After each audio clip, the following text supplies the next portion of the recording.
Most of us want to preserve the relationship, but we're still going to look after our own interests. After all, if I don't look after my own interests, who will?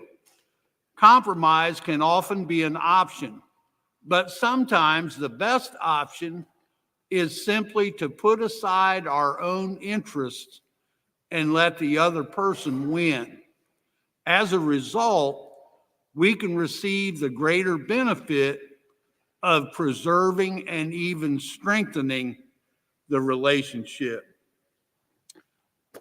In chapter 12 in the book of Genesis, Abram goes into Egypt because there's a famine in the land. And God is testing him with this. And Abram goes to Egypt, and Lot goes with him. Remember, when Abram left Haran, he left with Sarai, and his nephew Lot also traveled with him. And remember, God had promised Abram that he would make his seed as the sands of the earth, if it could be numbered. Now, Abram is 75 years old. He doesn't have an heir yet. So it was thought possibly that Lot may have been a surrogate, so to speak, heir for Abram. But remember, in God's promise to Abram, his promise is to Abram. It's not to his family. It's to Abram himself. So that's just something to consider. Abram had obediently responded to the Lord's call to leave his land. He left his security. He left his relatives, which was his community, and father's house. He left his identity. Now, at age 75, Abram left Haran with his wife Sarai and his nephew Lot. The writer of Hebrews identifies this obedience as an act of faith. When they arrived in Canaan, Abram journeyed as a pilgrim and built altars to the Lord. He faced a test in the form of a severe famine in the land. Abram departed to Egypt, where he attempted to pass off Sarai as his sister. The patriarch then returned to Canaan, and there he renewed his commitment to the Lord. The point of the lesson this morning is to trust God when challenged over your rights or possessions. And I want to share in my study book here that used to belong to Crystal what it tells us here about chapter 13. And this will help us to understand the verses that we're going to talk about here in a moment. In verses 1 through 4, we talk about a new beginning. God chastened Abram in Egypt, and Abram returned to the land he never should have left. He was a very wealthy man, but his tent and altar were the most valuable things that he possessed. When we fail, the Lord is ready to forgive and restore. And we saw the example of that last week after Cain killed Abel, his brother. God sought to reconcile with him on 2 or 3 occasions for Cain to confess and make that right with the Lord, but he never did. So God did extend his grace to him. The victorious Christian life is a series of new beginnings. We begin anew every day because we mess up every day. We fail somewhere from sun up to sunset. Somewhere along the journey, we make a mess of things. So it's a new beginning. We confess, Lord, forgive us, help us to get on the right track and a new series of new beginnings. While in Egypt, Lot acquired wealth and a taste for the world, and his temporal interests were partly Abram's fault. God forgave Abram's sin, but he did not prevent the sad consequences. We reap what we sow even after we are forgiven. Abram's first test of faith came from a famine, but his second test, and don't miss this because this is what the lesson is talking about today. His second test came from his own family. Family tests are the hardest tests of all. And would everybody agree with that? If you are tested by a family member, it's extremely difficult. It seems like the wounds and the pain from the experience sometimes is greater than if it's just an acquaintance. Could be rougher. Abram was a peacemaker because he lived by faith. Lot was a troublemaker because he lived by sight. Abram chose a heavenly city, and Lot chose an earthly city, a wicked one at that. The city appeared to be ideal, but it was headed for destruction. Is that a picture of the world today? Everything's looking good, but it's all headed for destruction. If the Lord's not in it, it's going to be burned up with fervent heat and fire. You can move your tent nearer and nearer to sin, but you can't take your altar with you. Lot left God behind and destroyed his home. Remember, Lot chose, well, we'll read in the verses here in a moment, that there was strife between his herdsmen and Abram's herdsmen. Too many cattle and not enough space. And Abram lets Lot choose. You go to the left or the right, and I'll go the other. So we'll get to that here in just a moment. And we talk about a new blessing in verses 14 through 18. The man of faith always receives a special word from God after a time of testing. Let others take what they want. Our God gives us more than they can ever imagine. Abram lifted up his eyes and saw the land, lifted up his feet and claimed it by faith, and he lifted up his heart and worshiped God.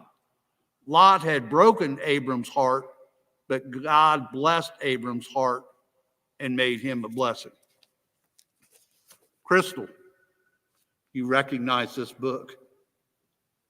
Brian gave me that several years ago, and I have used it extensively. If you want it back, I'll give it back to you.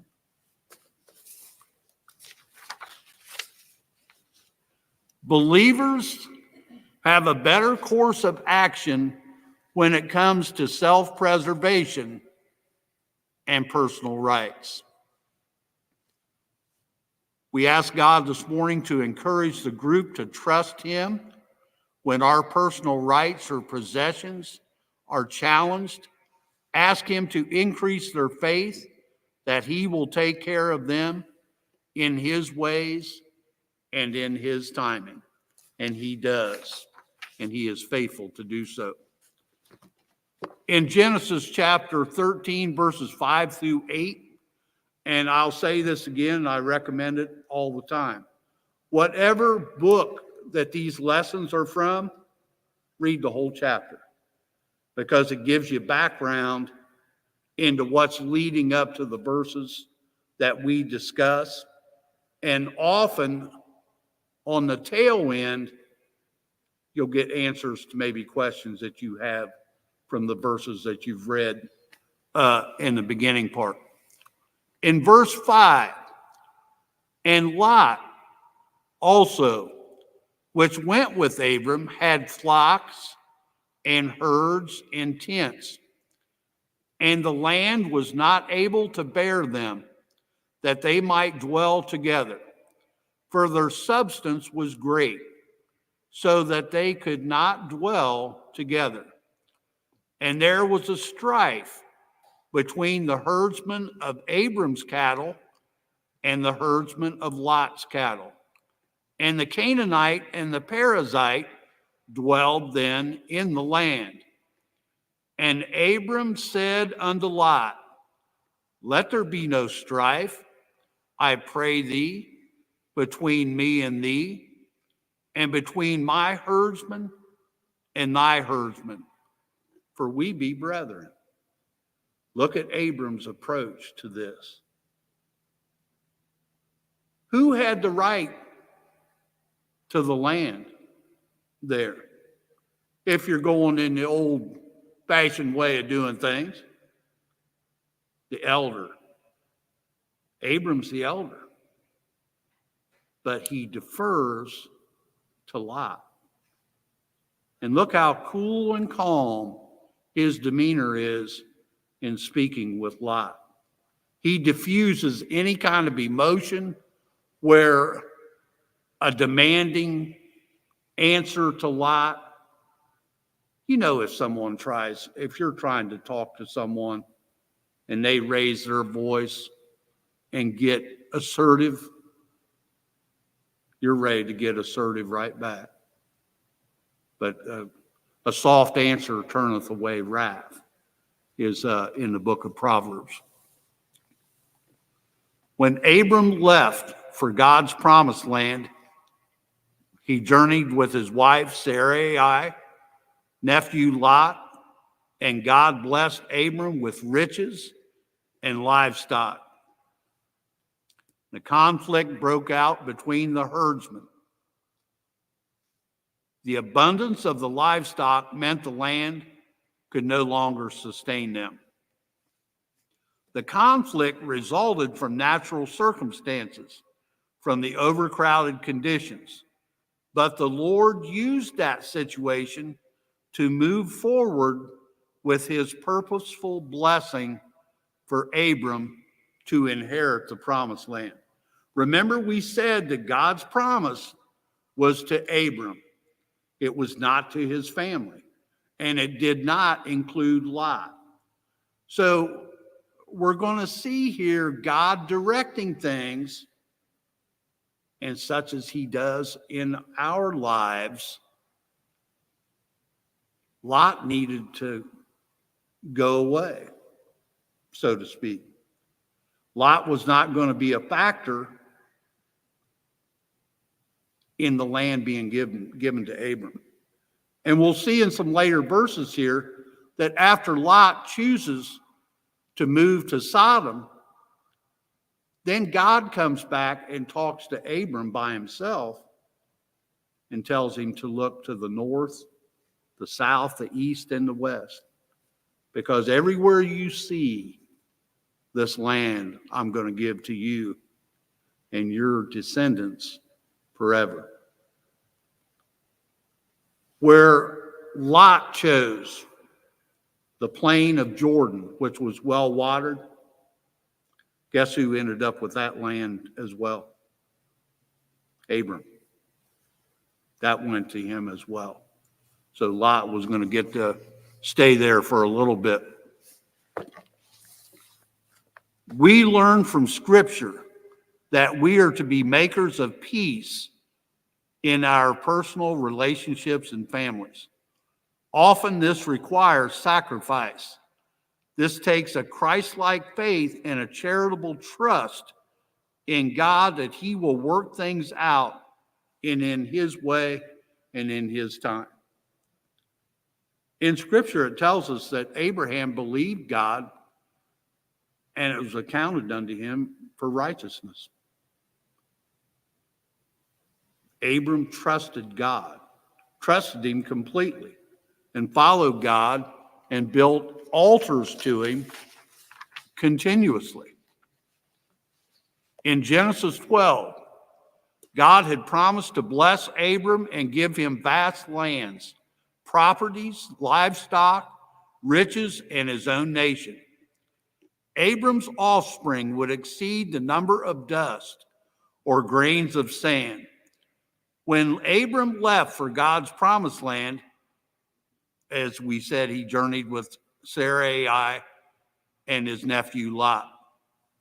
Now, as we enter chapter 13, God had blessed Abram and his nephew with riches and livestock. Abram seemed to have it all, except he didn't have no son or no heir yet, and that was going to be later on. Once they arrived in Canaan, the Lord blessed Abram and Lot with increasingly large herds and flocks. God intended for Abram to have great wealth and vast lands. God was blessing Abram as he promised. Now, while Abram enjoyed God's blessing of abundance, trouble was brewing, and the land couldn't contain the number of cattle that they had. It's like you've heard of people having or raising cattle.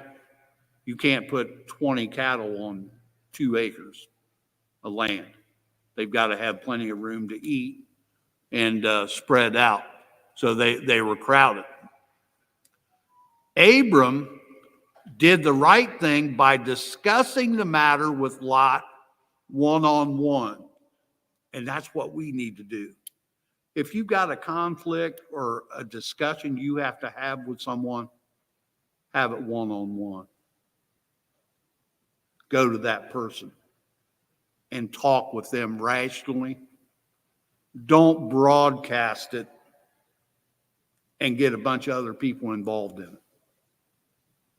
Because then they take sides and they may resent your side of it or the other side of it.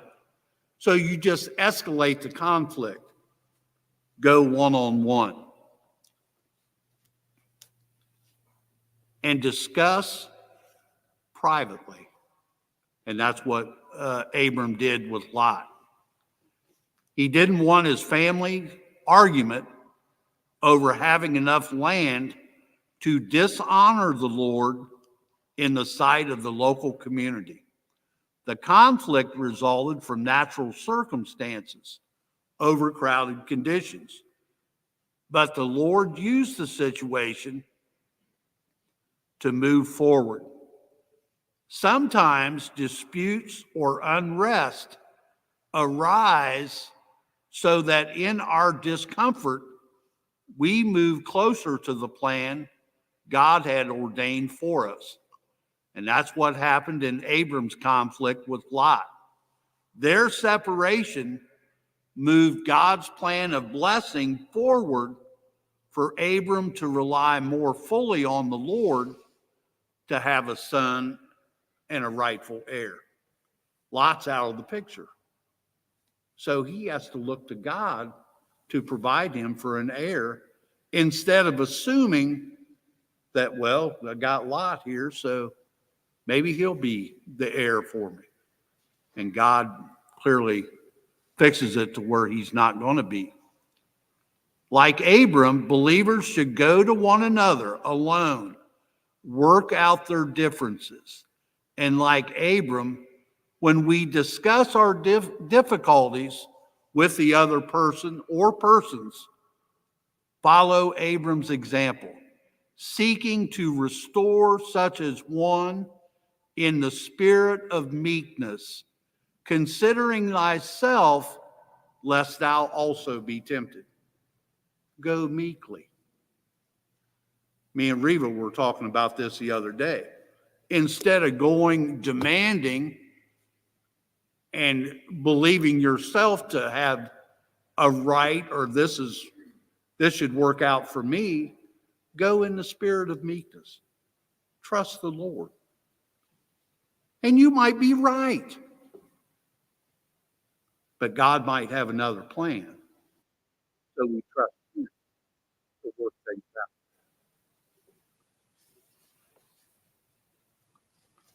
Our blessings may sometimes come through discomfort, but like Abram, we should remain calm and kind. The old saying is, you catch more flies with sugar than you can with vinegar. You ever heard that old saying? So you just try to be civil to people. Now in Genesis 13, verses 9 through 11, here's Abram speaking with Lot. Is not the whole land before thee? Separate thyself, I pray thee, from me. If thou wilt take the left hand, then I will go to the right. Or if thou depart to the right hand, then I will go to the left. I want to stop right here. What could Lot possibly say to escalate that discussion any further? Or get aggressive there? Abram's given him the choice. You choose the left, I'll go to the right. You choose the right, I'll go to the left. Lot couldn't possibly have an answer for that. So the choice is clearly put in his court. And here's where Lot gets into trouble. And Lot lifted up his eyes. What's the three things that we got to watch out for? The pride of life, the lust of the eyes, and what else? I can't remember right off. And Lot lifted up his eyes and beheld all the plain of Jordan, that it was well watered everywhere, before the Lord destroyed Sodom and Gomorrah, even as the garden of the Lord, like the land of Egypt, as thou comest unto Zoar. Then Lot chose him all the plain of Jordan, and Lot journeyed east, and they separated themselves, the one from the other. It looked good, easy money. I turn my cattle out here. They got plenty to drink. And if it's well watered, there's plenty of grass. He's taking the easy way. But what's going with it? Sin. Sodom and Gomorrah was notorious for their evil doing in that day and time. So what the lesson here that I got from this, and I think is trying to teach, is things look pretty where sin is, and it looks easy, but there's danger there if you go there. Don't move too close to sin. And that's what Lot did. He moved right in Sodom, and he got to liking the world. And when they came, the angels come and told him in chapter 18 or 19 that he needed to leave because the city was going to be destroyed. He didn't want to leave. So we see how comfortable we can get in a bad place of sin, that it's hard to leave, that we may not want to leave. And Lot did not want to leave.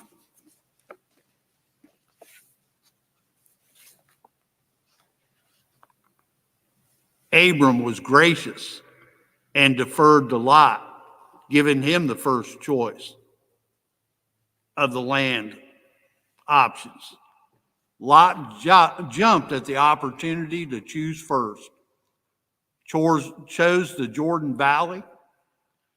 And notice here too, there's a noticeable lack of restraint in Lot. He gave no thought to dividing the lush lands of the plain.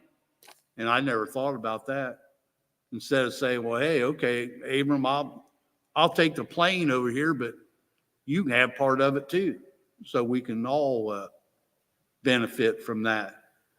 But greed, Lot was greedy. He seen that and he was jumping on it. And that's what people do. If they see that they can cash in, they're often ready to do that.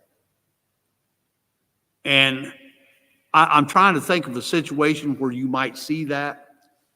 But if maybe you've had the experience of someone passing away in a family and there being a estate to be divided, you'll see, and I've seen, a true person's colors come out when it comes to the division of that estate. Who you thought was your brother can turn out to be quite the opposite. So we see how that greed can come in there. It appears that Lot gave no thought or concern that he would settle near Sodom, city known for its wickedness. He set his tent up near Sodom and disaster.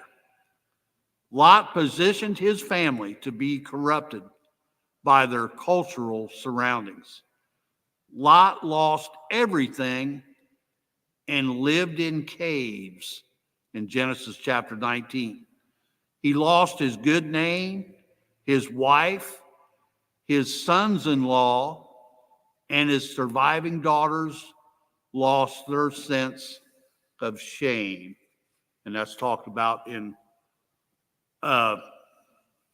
Numbers, in Leviticus, and in 1 Kings. Talk about Sodom and Gomorrah here for just a moment. That the Hebrew Old Testament refers to Sodom 39 times, with Gomorrah being mentioned in 19 of those occurrences. While Genesis 13, chapter 18 and chapter 19 leave no doubt about the citizenry's sexual immorality, the rest of the Genesis references recount the events that led to their destruction. Not surprising, the remaining Old Testament references carry a definite moral message, setting the tone for the way the Old Testament writers would apply this episode of societal incineration. Look at today's society and culture, and just like Sodom and Gomorrah.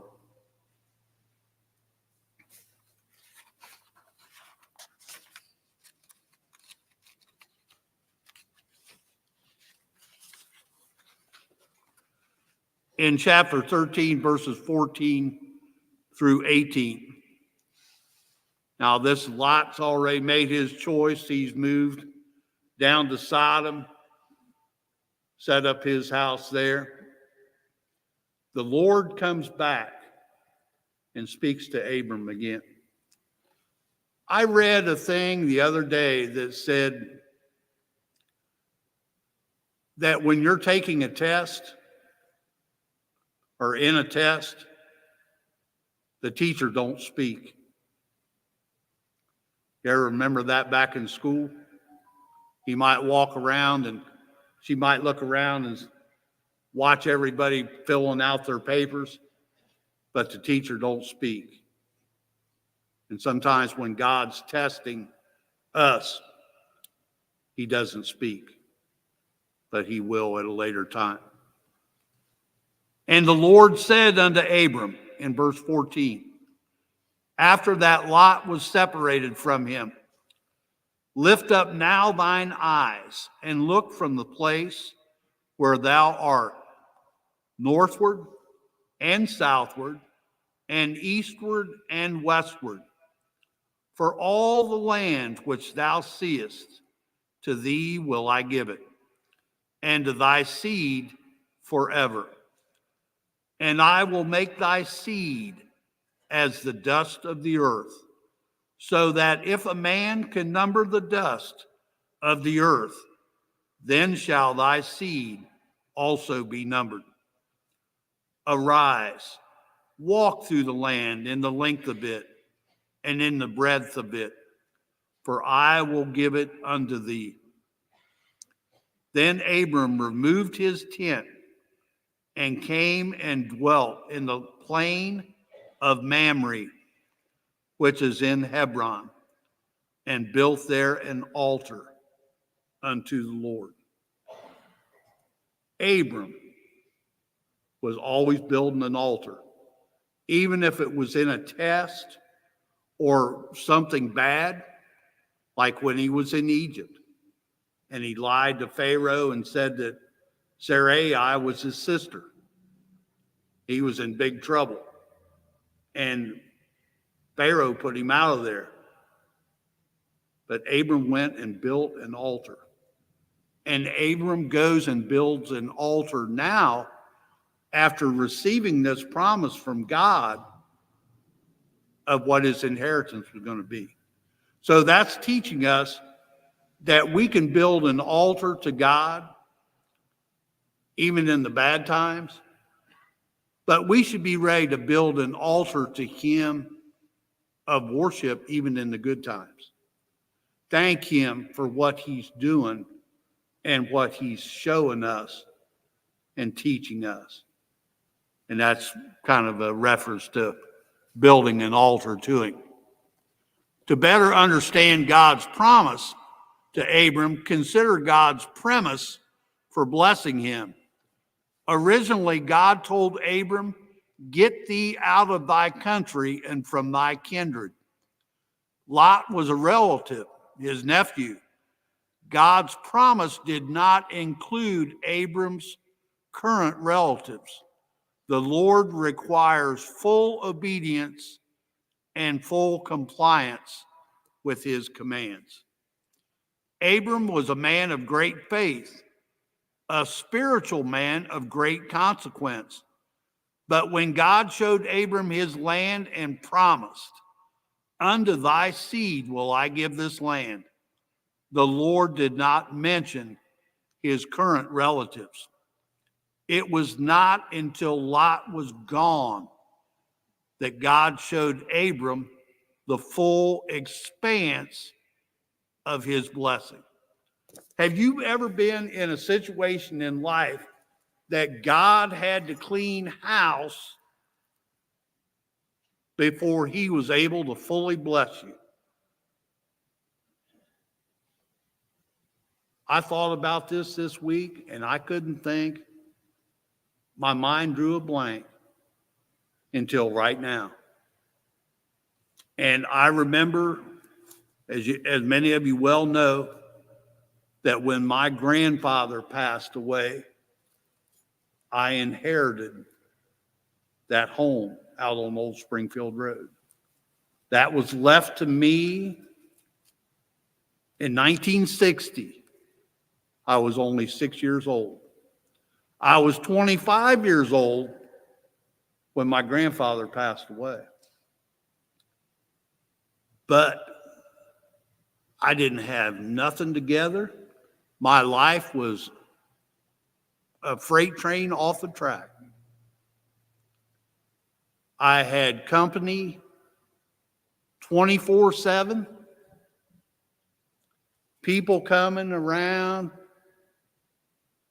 to visit and couldn't hardly get anybody to leave. God blessed me and let me keep it, but he didn't fully begin to bless me with that until he cleaned house.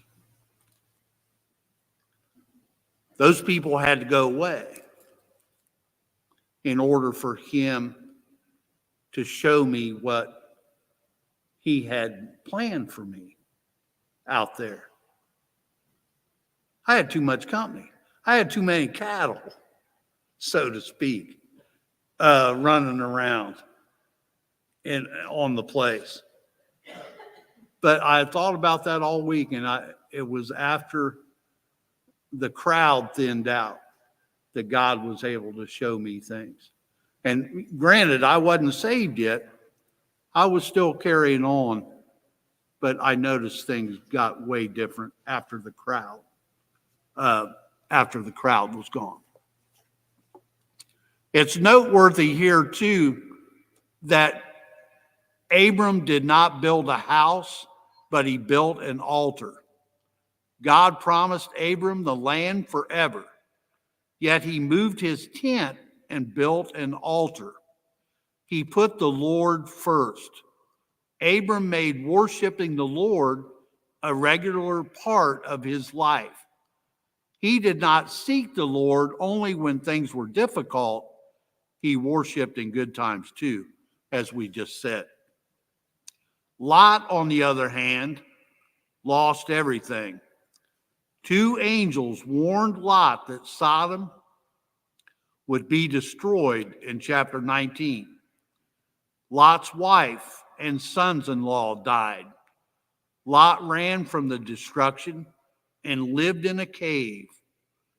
God used this season of unwelcome conflict and tension to move Lot away, leaving Abram to trust more fully in the promises of God. Abram was now in the position and the place of God's intended blessing. He eventually obeyed all the Lord commanded him, and some 4,000 years after Abram, his offspring live today in the same land we know as Israel. Consider Abram's devotion. After the Lord promised all the land, Abram's response was to build yet another altar to the Lord. Abram had faith in the Lord, and God worked out the rest. We just need to have faith and trust God. There's a whole lot of things that I don't understand, even today, of what God's doing and what his intention is. But we want to try to stay in a position to hear from God and to see what he's trying to show us. And sometimes it's just like with the cattle. Sometimes it's like with the people. People sometimes have a great influence on you. If you're with the wrong crowd, or if you're with people that are not like-minded as you are in Christ, they have a tendency to pull you away from your relationship with the Lord. And we have the Holy Spirit to let us know and see that more clearly than to be drawn away by it, especially if we've been on the road for a while. Where are you currently in the middle of a quarrel? What are my tendencies when there is conflict? Me, I close up and I get quiet.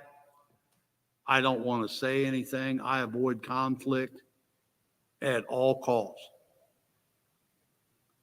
Because I lived in a season in life as a young teenager with a stepdad that was abusive and terrorizing. We lived in sheer fear and terror every night for 7 years. It was conflict every night. So my mechanism was to run away from it and to withdraw from it, cover up, get away from it. That's how I dealt with it. What is my internal reaction? Internally, it can be very difficult on you. What are my outward actions or reactions? Sometimes we lash out. We can only take so much. You can push a person in a corner so far and then they're coming out at you. So we have to have a balance there and not let ourselves get to that point anymore. And with the Holy Spirit, we shouldn't react like that anymore unless really pushed to it. And we see how Abram reacted with Lot. He was cool, calm, and collected in dealing with Lot. How much of my response resembles the adults that I watched growing up? I never remember my mother or my father ever fighting or getting in conflicts like that. But it's sometimes you wonder why the kids are like they are until you meet the parents. And then it's obvious that they follow right after, because it's all they know. They've not been taught anything any different. In what ways am I prioritizing things? My money or myself above others? Do we have a tendency to do that? Are there ways God is calling me to set aside my desires and priorities so I can more fully love others? I believe God starts doing that more so the older you get, because when we're younger, we have a lot of aspirations to do different things and goals set. But as you get older, hopefully those goals have been realized, or you realize that they're unattainable. So you channel your energy away from those things and more now toward godly things and things that please the Lord. Some of the things that I wanted to do 10 years ago, I realize now are not realistic. So we adjust our priorities.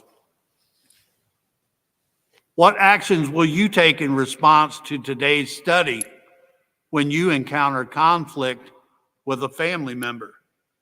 I want to try to be a peacemaker. Blessed are the peacemakers. I have two brothers right now.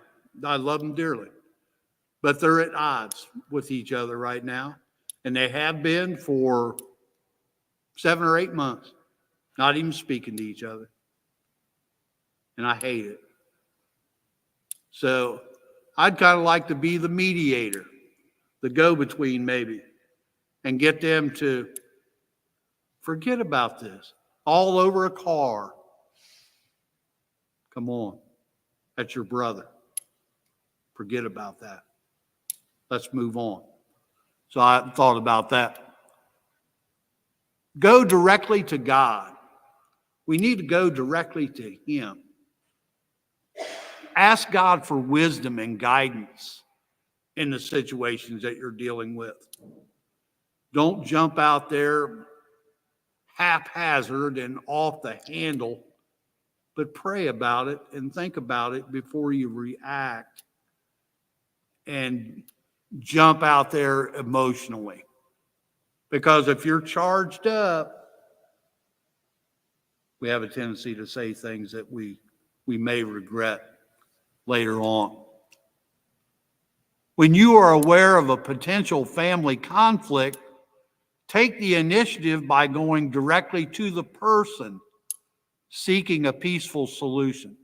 They may hear you and they may not want to hear you yet, but you can make that effort to make yourself available, that when you're ready, let's work on this, let's talk about this, and in your time. No pressure from me. I'm not demanding it, but letting you know that when you're ready, let's move forward on that. Avoid discussing the problem with others, as that can escalate the situation. And it does too. Because if wind gets out to anyone, then you violated their trust and you've probably lost your audience with them. I always like to tell people it's between me and you and the fence post. And the fence post ain't talking. So I'm not talking either. Go diplomatically. When you meet, let me see if I read this right. When you meet, be argumentative or respond with emotional expressions. Go with a godly goal, restoration. I don't think you need to be argumentative, but that's what that says.